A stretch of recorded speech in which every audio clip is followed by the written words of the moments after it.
जय हिंद साथियों, मैं अताउर रहमान स्वागत करता हूं आप सभी का स्टडी फर्स्ट में। कैसे आप लोग?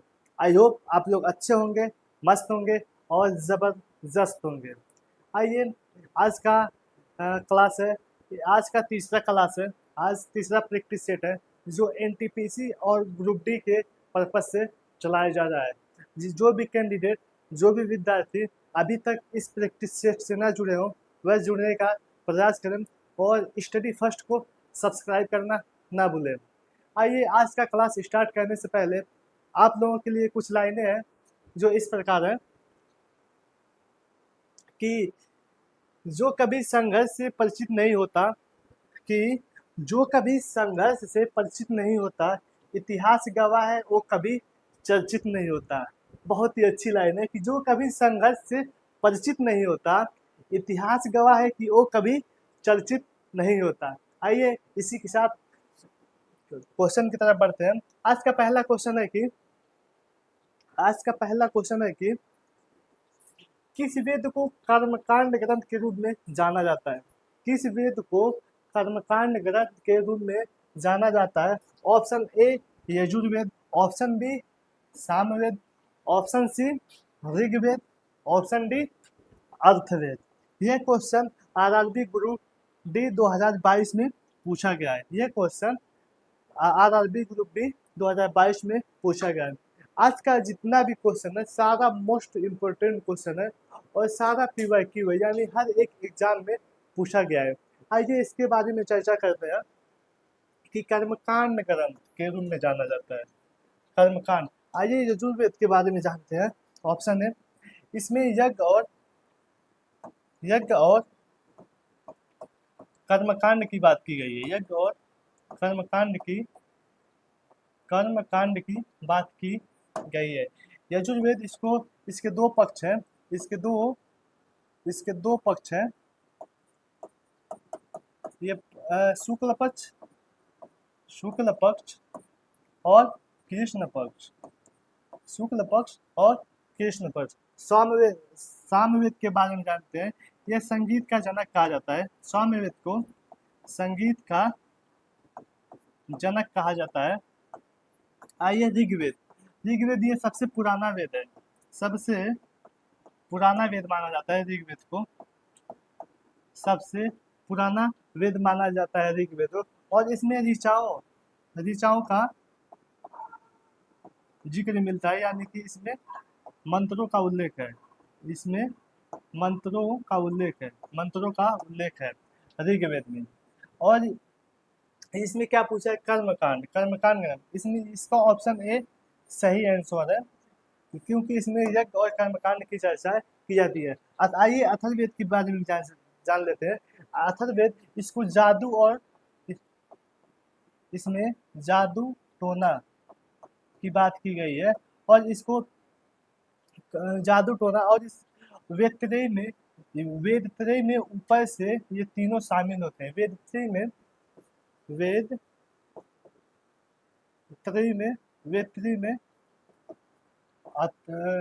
यजुर्वेद,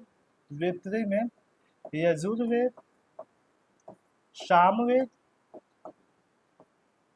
और ऋग्वेद शामिल होते हैं। आइए इसी तरह एक क्वेश्चन के साथ सारे ऑप्शंस का डिस्कशन किया जाएगा। आइए अगले क्वेश्चन की तरफ बढ़ते हैं। अगला क्वेश्चन है कि त्रिपिटक किसकी धार्मिक पुस्तक है? Option A Jain, option B बौद्ध, option C Hindu, option D Parsi.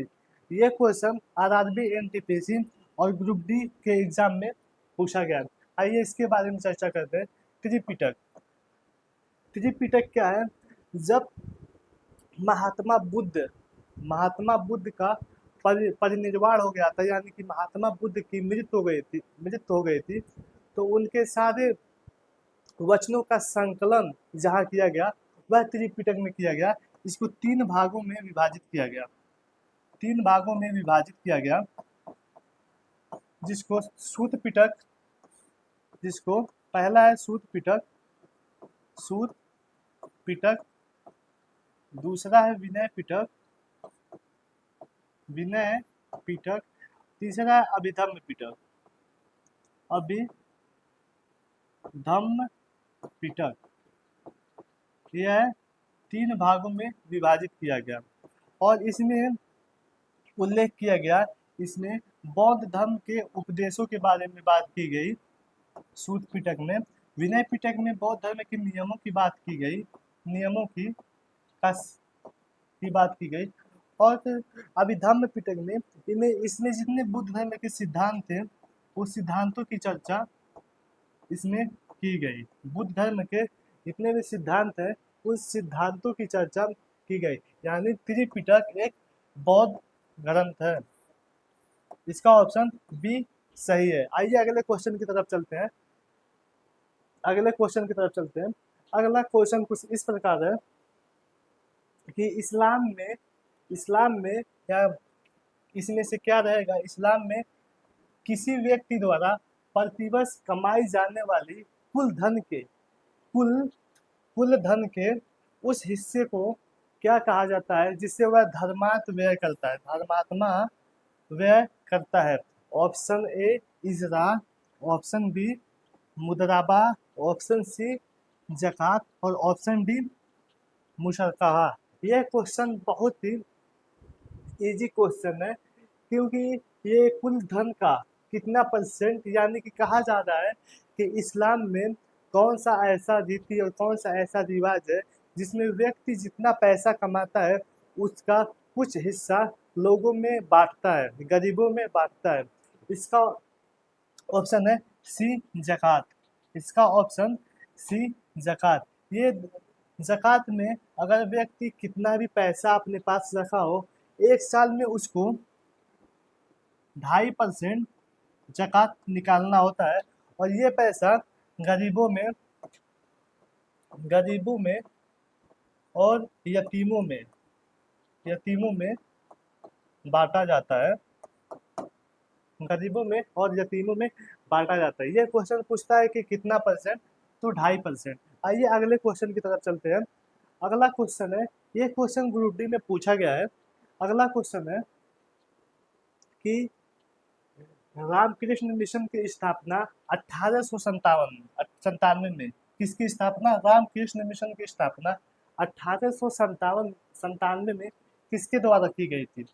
Option A Raja Ram Mohan Roy, option B Swami Vivekananda, option C Ramakrishna mission, option D Dayanand Saraswati. आइए क्वेश्चन को जानने से पहले ऑप्शन के बारे में चर्चा करते हैं। राजा राम मोहन राय, इन्होंने 1928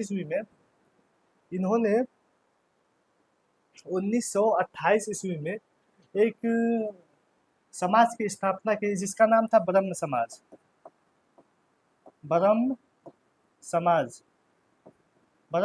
की स्थापना करते हैं।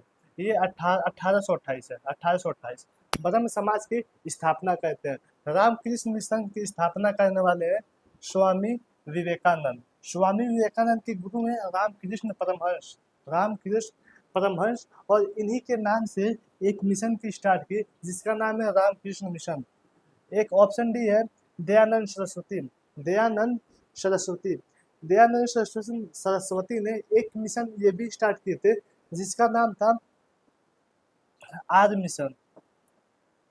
आर्य समाज की स्थापना करने वाले थे, आर्य समाज की स्थापना वह दयानंद सरस्वती जी करने वाले थे, दयानंद सरस्वती। यानी कि एक क्वेश्चन के साथ साथ राजा राम 1 क्वेश्चन, 2 क्वेश्चन, 3 क्वेश्चन और 4 क्वेश्चन और इनके गुरु जो थे 5 क्वेश्चन की तैयारी एक क्वेश्चन के साथ हम लोग करते जा रहे हैं।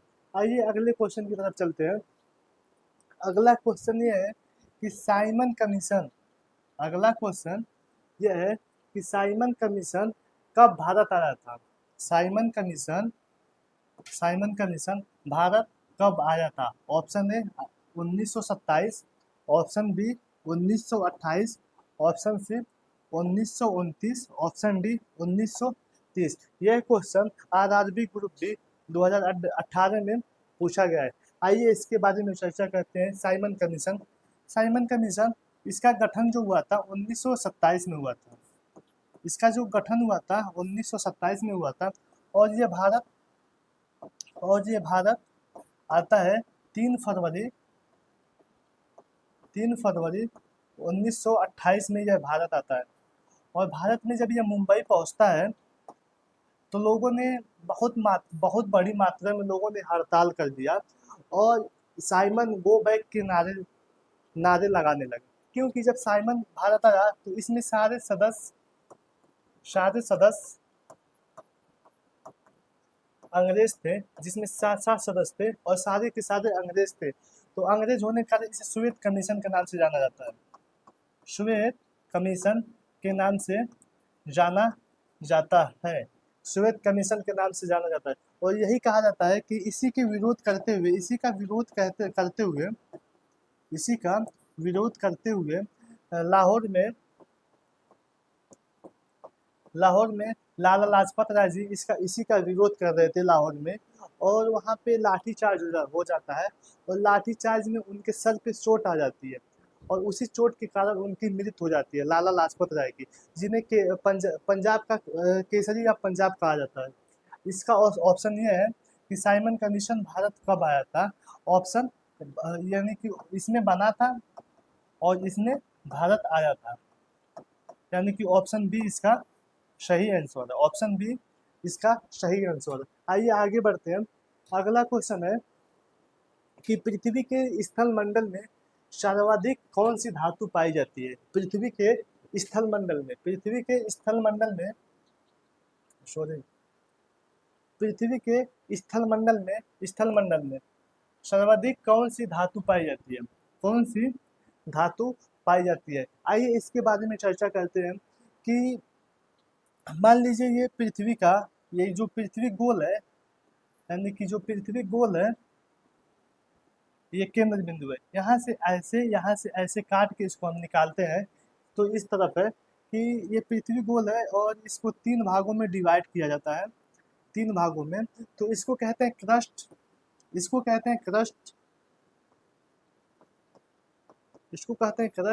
कहते हैं मेंटल और इसको कहते हैं कोर।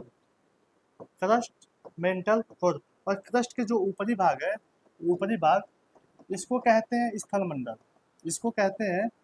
स्थल मंडल। आइए इसके बारे में चर्चा करते हैं कि इसमें जो ये 3 चीजें इसको कहते हैं, इसमें बड़ी मात्रा में पाई जाती है सियाल, इसमें मात्रा में पाई जाती है सीमा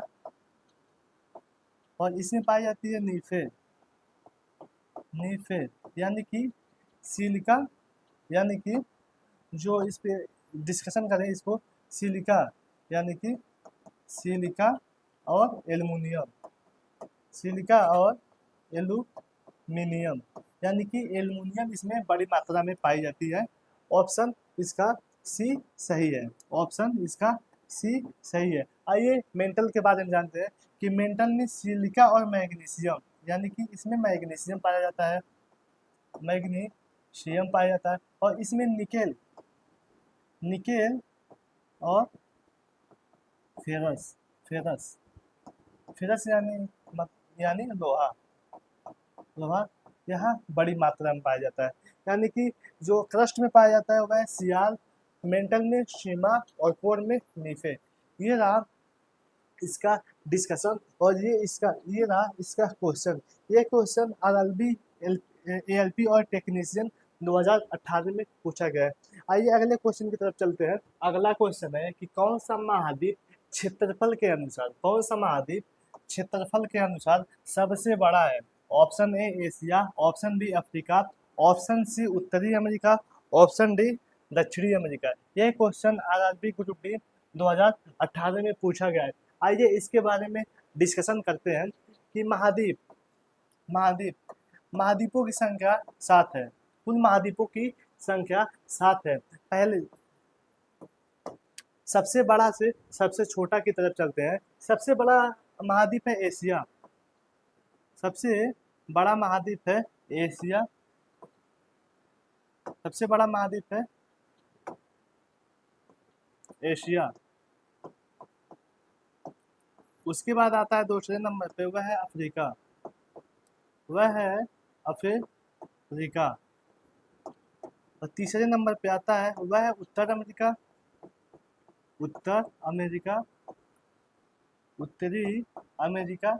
और जो चौथे नंबर पे आता है वह है चौथे नंबर पे आता है वह है दक्षिणी अमेरिका। दक्षिणी अमेरिका। और जो पांचवें नंबर पे आता है वह है अंटार्कटिका। पांचवें नंबर पे आता है वह है अंटार्कटिका। अंटार्कटिका। और छठवें नंबर पे जो आता है वह है यूरोप।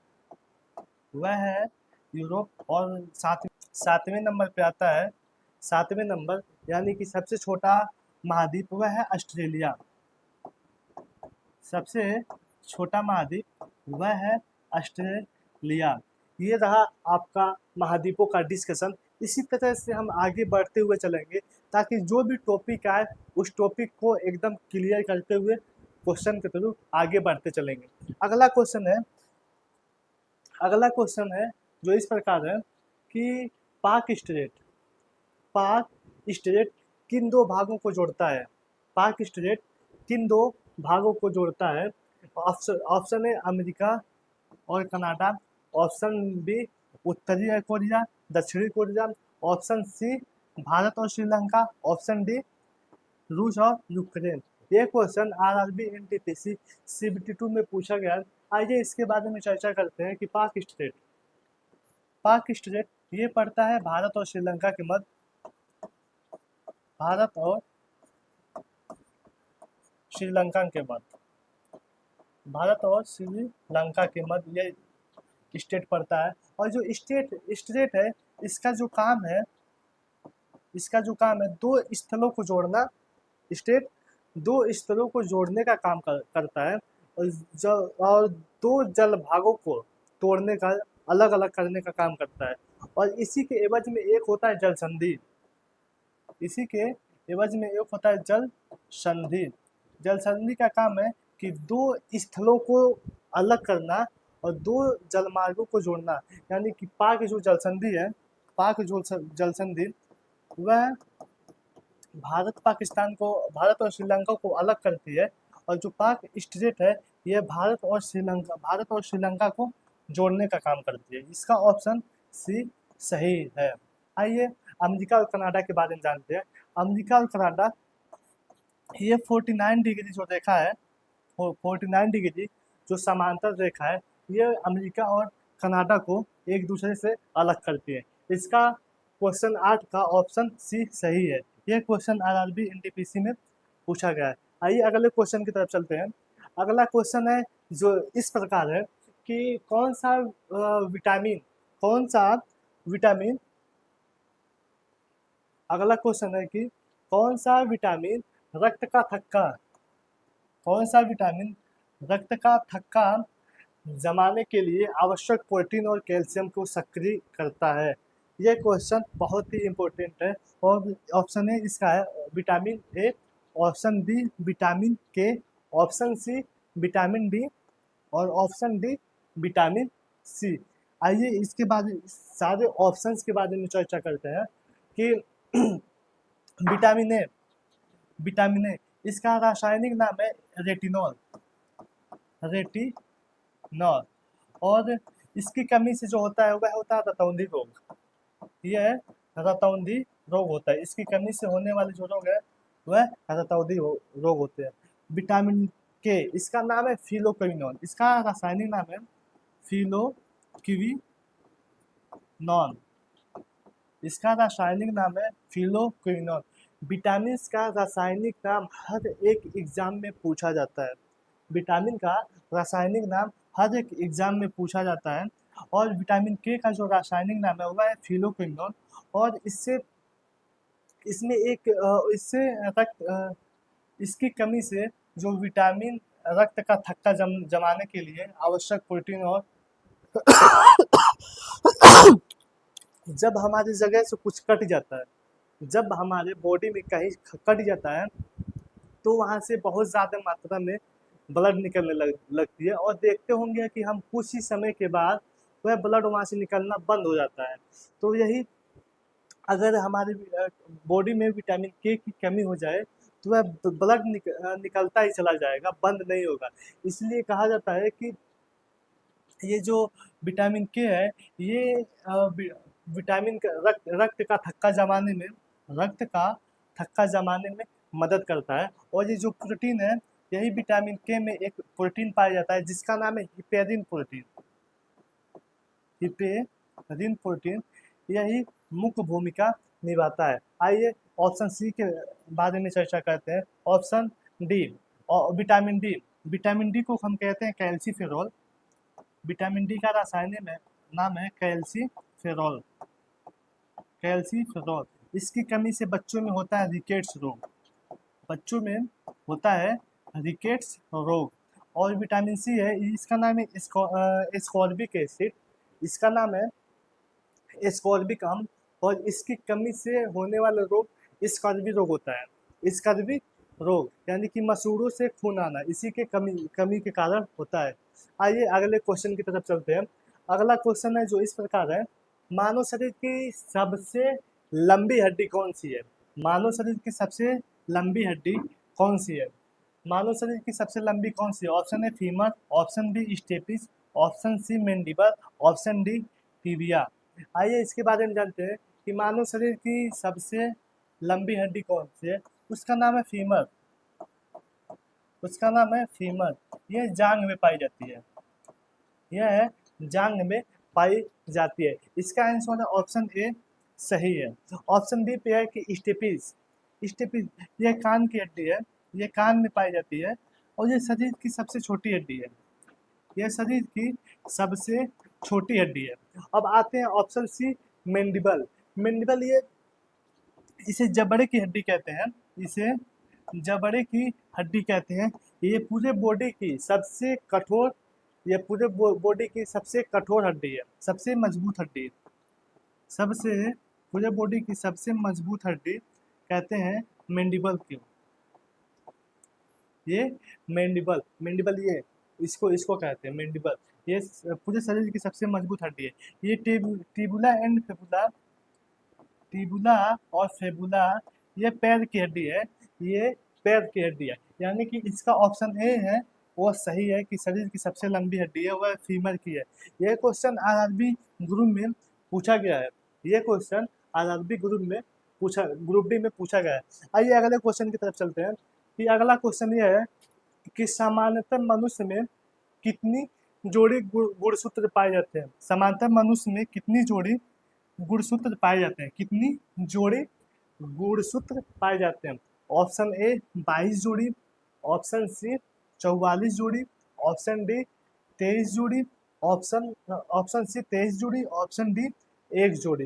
ये क्वेश्चन आरआरबी ग्रुप डी 2022 में पूछा गया है। आइए इसके बारे में चर्चा करते हैं कि मानव शरीर में गुणसूत्रों की संख्या वह होती है कि 23 जोड़ी। वह होती है 23 जोड़ी यानी कि 46 पीस 46 होती है। और ये 23 जो है ये 23 दो भागों में डिवाइड है। 23 दो भागों में डिवाइड है। एक 22 जोड़ी और एक जोड़ी। ये 22 जोड़ी जो होती है ये इसको कहते हैं ऑटोसोम्स। यह मेल और फीमेल दोनों में पाया जाता है। ऑटोसोम्स ये मेल और फीमेल दोनों में पाया जाता है। और ये एक जोड़ी जो होता है ये लिंग का निर्धारण करता है यानी कि इसको कहते हैं सेक्स क्रोमोसोम। सेक्स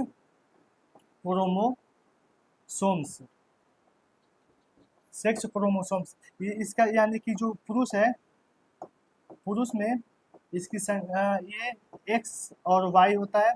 और जो मेल है मेल में ये महिला में ये क्रोमोसोम एक्स और एक्स होता है। पुरुष में एक्स वाई होता है और महिला में एक्स और एक्स होता है। यानी कि क्वेश्चन ये है कि समानतः मनुष्य में कितनी जोड़ी गुणसूत्र पाए जाते हैं? कितनी जोड़ी गुणसूत्र पाए जाते हैं? यानी कि 23 जोड़ी। इसका ऑप्शन सी सही है। 23 जोड़ी इसका ऑप्शन सी सही है। आइए अगले क्वेश्चन की तरफ चलते हैं कि अगला क्वेश्चन ये है कि परमाणु हथियार में उपयोग किए जाने वाले सबसे सामान्य स्थानिक कौन सा है? सबसे सामान्य स्थानिक कौन सा है जो परमाणु हथियार में उपयोग किया जाता है? ऑप्शन ए यूरेनियम और प्लूटोनियम, ऑप्शन बी ड्यूटेरियम और लिथियम, ऑप्शन सी यूरेनियम और लिथियम, ऑप्शन डी डाइटेरियम और प्लूटोनियम। यह क्वेश्चन आरआरबी ग्रुप डी में पूछा गया है। इसका ऑप्शन ए सही है। इसका ऑप्शन ए सही है, यूरेनियम और प्लूटोनियम। ये परमाणु में उपयोग किया जाता है। वो भी यूरेनियम का कौन सा प्रकार, जिसको बोलते हैं U35 यानी U235, और प्लूटोनियम का कौन सा प्रकार जो परमाणु हथियार में उपयोग किए जाते हैं, उसका नाम है P239, U239। इसका नाम है प्लूटोनियम P239। और ये जो आइए परमाणु हथियार के बारे में जानते हैं। परमाणु हथियार ये नाभिकीय विखंडन के सिद्धांत पर कार्य करता है। नाभिकीय विखंडन परमाणु ये हथियार जो ये नाभिकीय विखंडन के सिद्धांत पर कार्य करता है। और ये नाभिकीय जो विखंडन है ये हमें सूर्य में भी देखने को मिलती है। ये प्रक्रिया सूर्य में भी हमें देखने को मिलती है। और ये जो परमाणु हमला हुआ था, ये परमाणु हमले के बारे में जान सकते हैं कि परमाणु हमला इसका सबसे पहले प्रयोग किया गया था 1945 में। अमेरिका ने जापान के ऊपर 1945 में सेकेंड वर्ल्ड वॉर के समय प्रयोग किया था। इसके बारे में कभी टाइम मिलेगा तो विस्तार रूप से चर्चा करेंगे। आइए अगले क्वेश्चन की तरफ चलते हैं। अगला क्वेश्चन ये है कि एल्केन अगला क्वेश्चन ये है कि एल्केन का सामान्य सूत्र क्या है? एल्केन का सामान्य सूत्र क्या है? आइए इसके 3 प्रकार होते हैं। आइए इसके प्रकार के बारे में चर्चा करते हैं कि एक को कहते हैं एल्केन जो पूछा गया है, और एक को कहते हैं एल्कीन, और एक होता है एल्काइन। Alkene, alkyne. इसके फॉर्मूलों के बारे में चर्चा करते हैं कि इसको कहते हैं C2H2N plus N plus N। इसको कहते हैं C2H2N। इसको कहते हैं C2H2N minus N, N minus N। इसका मतलब क्या पूछा है हमसे? एल्केन के बारे में पूछा है। एल्केन का फॉर्मूला क्या होता है?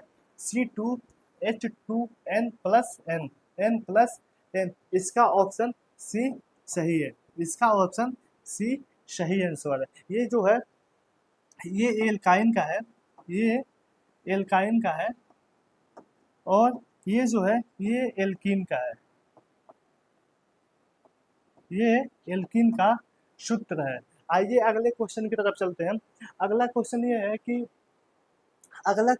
है ये फिजिक्स के थ्योरी बेस्ड पे क्वेश्चन है, और ऐसे क्वेश्चन ग्रुप डी में भर भर के पूछे जाते हैं। ऐसे क्वेश्चन ग्रुप डी में हमेशा पूछे जाते हैं। आइए इसके बारे में चर्चा करते हैं। क्वेश्चन कहा है कि 20 न्यूटन का बल किसी वस्तु पे 20 न्यूटन का बल किसी वस्तु पर कार्य कर रहा है, और वस्तु बल की दिशा में 4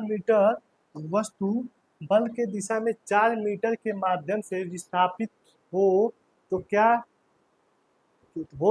गया कार्य क्या है? यानी कि क्या है, 20 न्यूटन का बल किसी वस्तु पर कार्य कर रहा है, वस्तु बल की दिशा में 4 मीटर के माध्यम से विस्थापित है, तो किया गया कार्य क्या है? यानी क्या पूछा है? कार्य, यानी कि W पूछा गया है। और कार्य का फॉर्मूला क्या होता है? पहले देखें कि 20 न्यूटन, यानी F का वैल्यू दिया है 20 न्यूटन, और क्या पूछा है? और 4 मीटर विस्थापित होता है, विस्थापित यानी D का मान दिया है 4 मीटर। D का मान दिया है 4 मीटर, यानी कि जो, और पूछा W इक्वल टू होता है F इंटू D, यानी कि बल गुणे विस्थापन, और 20 गुणे 4 करेंगे तो ये 80 आएगा। 80 आएगा। ये यानी कि ऑप्शन ए में भी 80 है, ऑप्शन बी में भी 80 है, ऑप्शन सी, ऑप्शन डी, यानी चारों में 80-80 समान है। तो ये जो कार्य पूछा है, कार्य, इसका कार्य का मात्रक होता है जूल। कार्य का मात्रक होता है जूल, यानी 80 जूल। इसका ऑप्शन ए सही है, इसका ऑप्शन ए सही है। यह क्वेश्चन आरआरबी ग्रुप डी में पूछा गया है, और ऐसे theoretical question RRB group D के एग्जाम में बहुत ही ज़्यादा पूछे जाते हैं। इसके बारे में हम हर प्रैक्टिस सेट में 1 से 2 क्वेश्चन की चर्चा करेंगे। आइए अगले क्वेश्चन की तरफ चलते हैं। अगला क्वेश्चन इस प्रकार है कि कार्य में जो कार्य है, ये कार्य में क्या होती है क्या नहीं होती है। कार्य में दिशा नहीं होती है, केवल परिमाण होता है, केवल परिमाप होता है। ऑप्शन बी कह रहा है दिशा और परिमाप दोनों होते हैं, और ऑप्शन सी कह रहा है दिशा और परिमाप दोनों नहीं होते हैं। ऑप्शन डी कह रहा है कि केवल दिशा होती है, परिमाप नहीं होती। यह क्वेश्चन आरआरबी ग्रुप में पूछा गया। जितने भी क्वेश्चन आप लोगों के समक्ष प्रस्तुत किए जा रहे हैं, ये सारे क्वेश्चन किसी न किसी एग्जाम में पूछे गए हैं, और उसके साथ साथ जिस चीज़ की हम तैयारी कर रहे हैं, जिस चीज़ का हम प्रैक्टिस सेट कर रहे हैं, उसमें भी ये क्वेश्चन पूछा गया है, इसीलिए आप लोगों के सामने प्रस्तुत किया गया है। आइए कार्य, एक होता है सदिश राशि, एक होता है अदिश राशि, और एक होता है सदिश राशि, एक होता है सदिश राशि। आइए इस अदिश और सदिश राशियों के बारे में चर्चा करते हैं। इसमें ये जो अदिश राशि होती है, इसमें दिशा, ये दिशा विहीन होती है, इसमें दिशा नहीं होता है, इसमें दिशा नहीं होता है, इसमें केवल परिमाप होता है, इसमें केवल परिमाण होते हैं। और जो ये सदिश होते हैं, इसमें दिशा भी होती है, दिशा भी होती है और परिमाण भी होता है। और इसके कुछ उदाहरण हैं, जैसे कि क्षेत्रफल, इसके कुछ उदाहरण हैं, इसके कुछ उदाहरण हैं जैसे कि क्षेत्रफल, क्षेत्रफल, उसके साथ साथ आयतन, आयतन, इसके साथ साथ आवेग, इसके साथ साथ कार्य, कार्य भी इसी के उदाहरण है, कार्य भी इसी के उदाहरण है। और सदिश, जिसमें दिशा भी होती है और परिमाप भी होता है, ये इसका इसका एग्जाम्पल है वेग, वेग के साथ साथ चाल, उसके साथ साथ होता है संवेग, संवेग, ये सारे के सारे सदिश राशि के उदाहरण है, ये सारे के सारे सदिश राशि के उदाहरण है। यानी कि कार्य क्या है, कार्य एक अदिश राशि है, और इसमें दिशा नहीं होती, यानी कि परिमाण होता है। ये इसमें दिशा नहीं होती, केवल परिमाप होता है। इसका ऑप्शन ए सही है, यानी कि क्वेश्चन नंबर 15 का ऑप्शन ए सही है। आइए अगले क्वेश्चन की तरफ चलते हैं।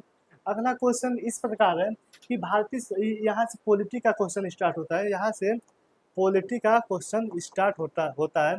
आइए क्वेश्चन क्या है, क्वेश्चन पढ़ते हैं। क्वेश्चन कह रहा है कि भारतीय संविधान के किस अनुच्छेद के अंतर्गत प्रत्येक नागरिक को प्रत्येक नागरिक को मानवीय गरिमा से जीने का अधिकार है, मानवीय गरिमा से जीने का अधिकार है।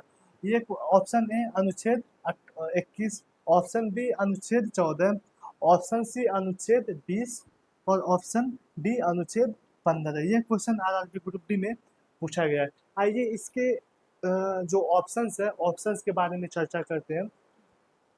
ये कहता है कि अनुच्छेद 21, ये प्राण एवं दैहिक स्वतंत्रता की बात करता है, दैहिक स्वतंत्रता की बात करता है। और इसी में ये भी आता है कि मानवीय गरिमा, मतलब गरिमापूर्ण जीवन जीने का अधिकार, गरिमापूर्ण जीवन जीने का अधिकार इसी में आता है, यानी कि ऑप्शन ए अनुच्छेद 21 इसका सही आंसर है। आइए ऑप्शन बी की तरफ चलते हैं। ऑप्शन बी कहता है कि विधि के समक्ष समानता की बात करता है, यानी कानून के समय समक्ष सभी लोग बराबर होंगे, विधि के समक्ष समानता की बात करता है, ये आर्टिकल 14। और आर्टिकल 20 ये कहता है कि आर्टिकल 20 ये कहता है कि दोष सिद्धि से संरक्षण की बात करता है। दोष सिद्धि से संरक्षण की बात करता है। और ऑप्शन डी जो 15 है, 15 ये कहता है कि कोई भी व्यक्ति धर्म, मूलवंश, लिंग या जन्म स्थान के आधार पर किसी भी नागरिक के साथ भेदभाव नहीं किया जाना चाहिए।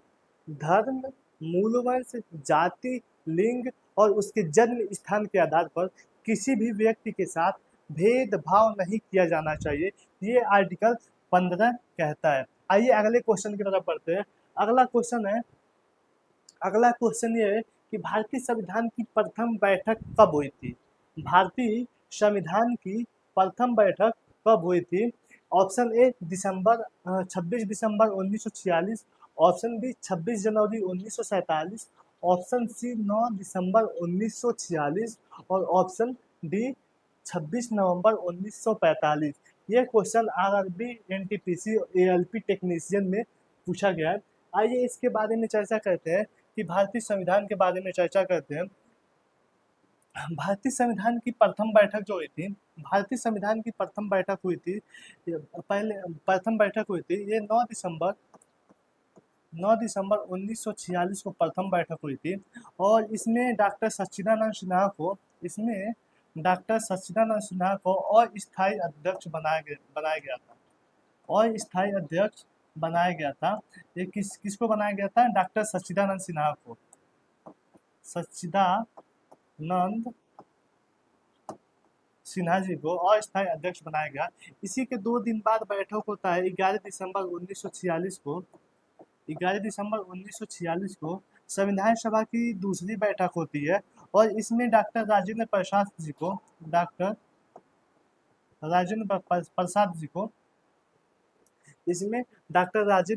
जी को संविधान सभा का स्थायी अध्यक्ष चुना जाता है।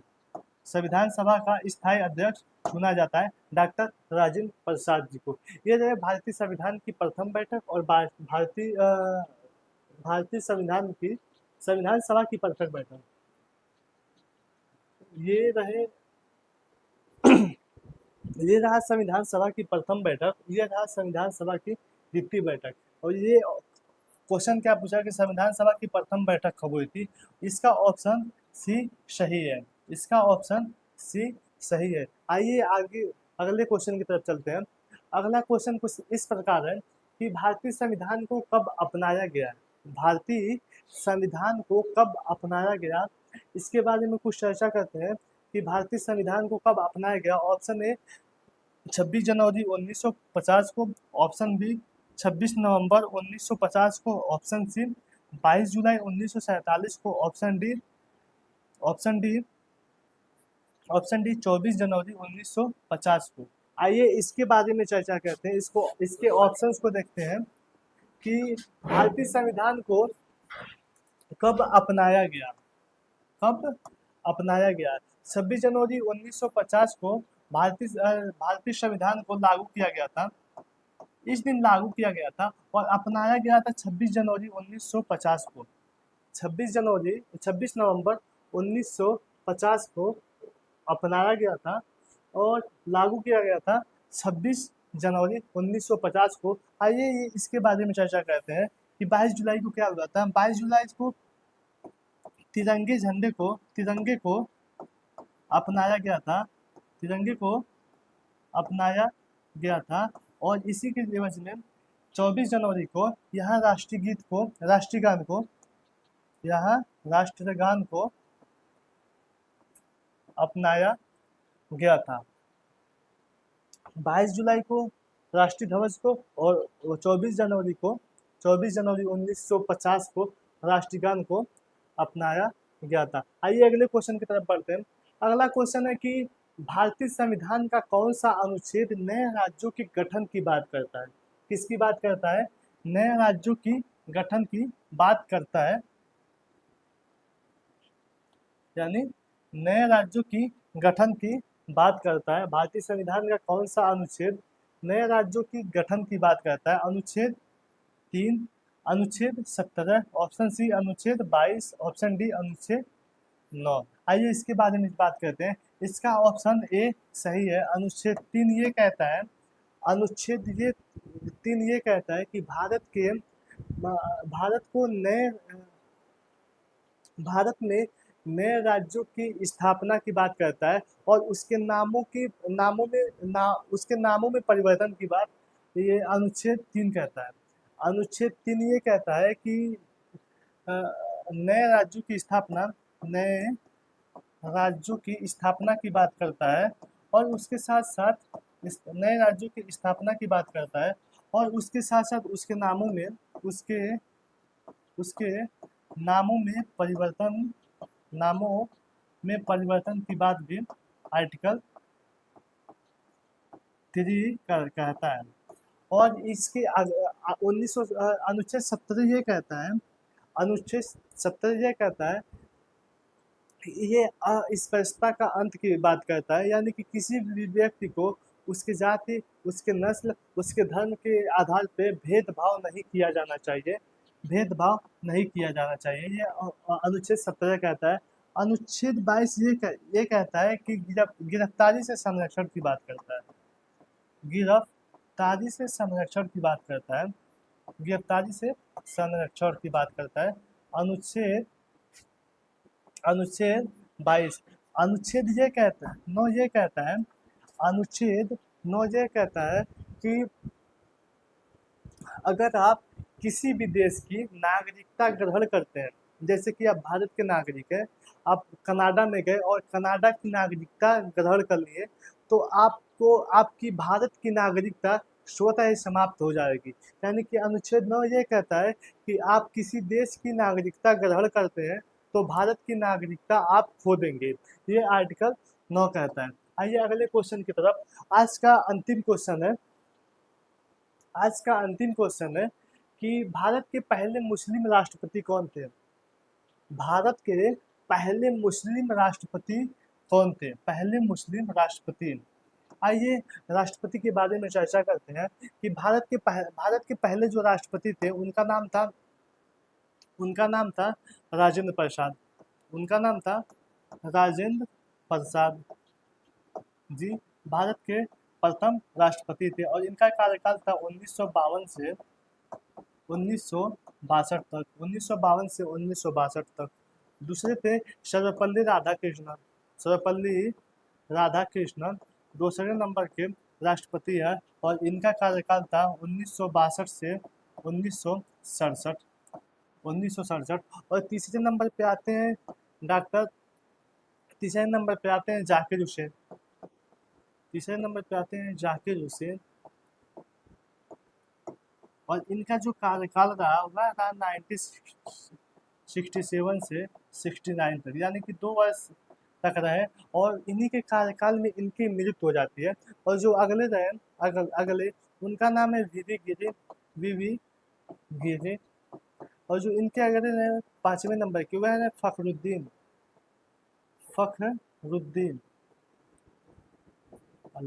फखरुद्दीन। ये हमारे भारत के लगातार जो 5 नंबर तक राष्ट्रपति रहे